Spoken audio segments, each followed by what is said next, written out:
Picture this. You're on a train, but not just any train. This thing is armored, private, and stretches across 90 cars. It has a cinema, a conference room, a wine cellar, and a satellite dish. It moves at a maximum of 37 miles per hour because speed is for people who don't control their own country's railroad system. Outside the window, North Korea rolls by. Frozen fields, empty roads, checkpoints that wave you through before you even slow down. Somewhere out there, 25 million people are going about their day, and every single one of them has been told since birth that you are a god.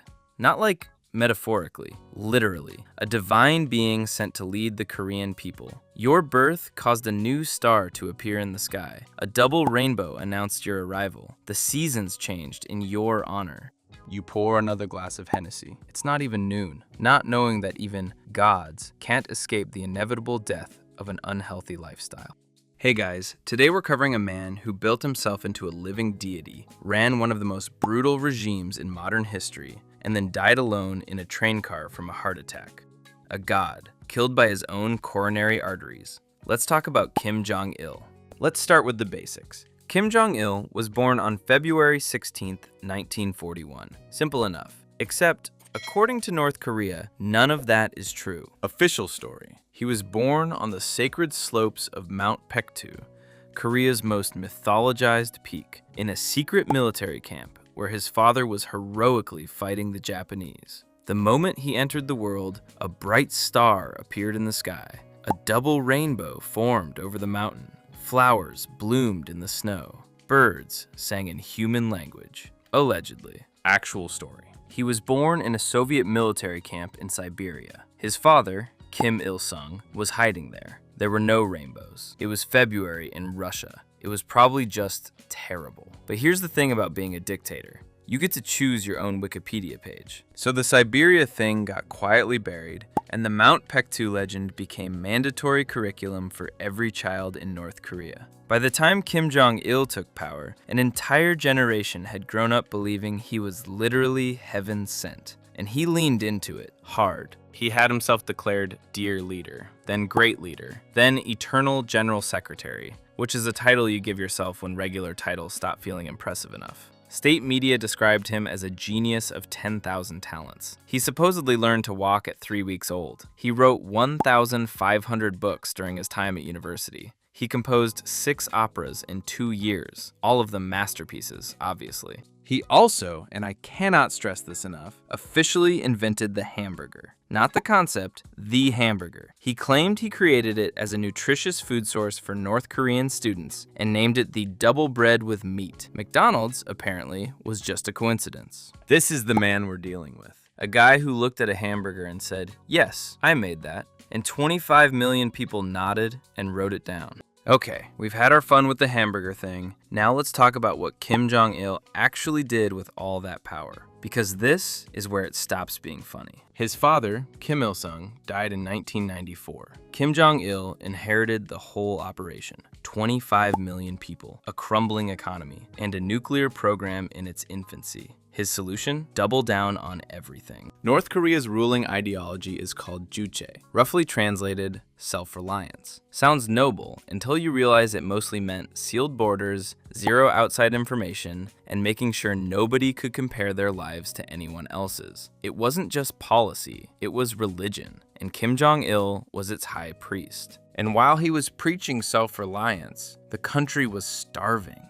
The 1990s famine killed somewhere between 500,000 and 3 million people. Nobody knows the exact number because North Korea doesn't publish that kind of data. People were eating grass, bark off trees, things far worse than that. Meanwhile, Kim Jong-il's personal Hennessy bill was $700,000 a year. He had a personal sushi chef flown in from Tokyo on demand. He was not going through the arduous march. Then there were the prison camps. At their peak, an estimated 200,000 people held in political gulags. Crimes included listening to foreign radio, practicing Christianity, or simply being related to someone the regime didn't like. 3 generations of punishment. You, your kids, your grandkids, all gone. He built a perfect cage and called it a paradise. Oh, and the nuclear weapons. Because a nuclear North Korea is an untouchable North Korea. Cold, calculated, and it worked. The world has been tiptoeing around them ever since. Okay, now the weird personal stuff, because there's a lot of it. Kim Jong-il was obsessed with film, not casually. He owned 20,000 movies, wrote a 300-page book on film theory, and decided North Korean cinema wasn't good enough. So instead of funding a film school, he kidnapped one. In 1978, South Korean director Shin Sang-ok and his wife were abducted by North Korean agents and brought to Pyongyang. Kim Jong-il personally apologized for the inconvenience and told them they were making movies for North Korea now. They made 7 films together, including a North Korean Godzilla movie. They escaped 8 years later during a film festival in Vienna. Kim Jong-il apparently never got over it. Then there's the food. He had staff dedicated to inspecting individual grains of rice for size and color. His personal sushi chef flew to Tokyo on demand just to pick up fresh fish. He had live lobsters transported in tanks on his private train. Speaking of the train, 90 cars long, fully armored, maximum speed 37 miles per hour. He was terrified of flying. Every trip, domestic or international, happened by rail, slowly, with a wine cellar on board.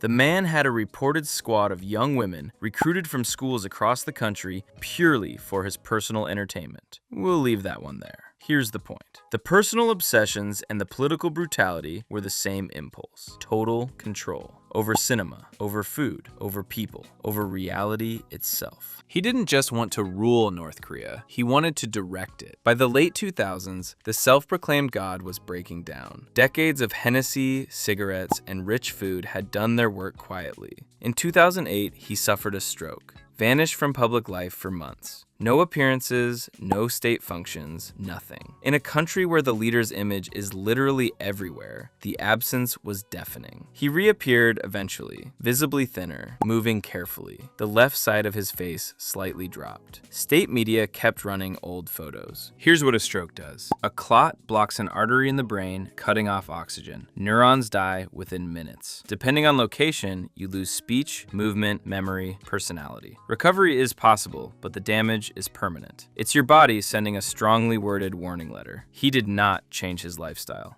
On December 17, 2011, he suffered the consequences. It happened on the train. Of course it did. Official cause of death. A massive myocardial infarction brought on by overwork and stress. Overwork. The man who had staff inspect his rice grains individually died of overwork. Sure. The real cause was decades of atherosclerosis, a stroke he never recovered from, diabetes, chronic heart disease, and a lifestyle that would make a cardiologist weep.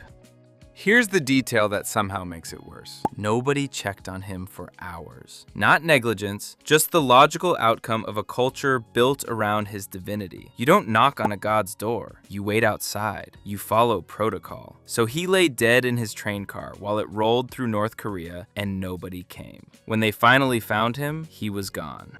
All right.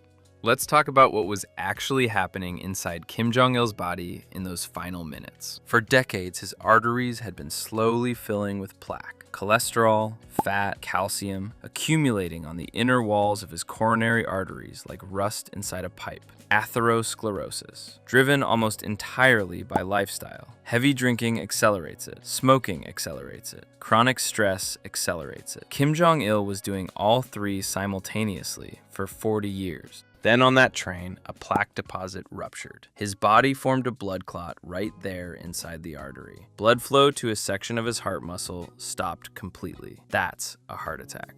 The first thing you feel is the chest pressure. Not pain exactly, more like something enormous closing around you and squeezing. It radiates down the left arm, up into the jaw, into the back. Then the cold sweat, the nausea, your body flooding itself with adrenaline because it knows something catastrophic is happening and it wants you to do something about it, but there's nothing to do. You can't fight a blocked artery. The heart muscle, starved of oxygen, begins dying within minutes. The dying tissue generates erratic electrical signals. The heart starts misfiring, quivering uselessly instead of pumping. Blood stops moving. Brain loses consciousness within about 10 seconds. Not dramatically, just a narrowing. Sound going distant. Vision tunneling.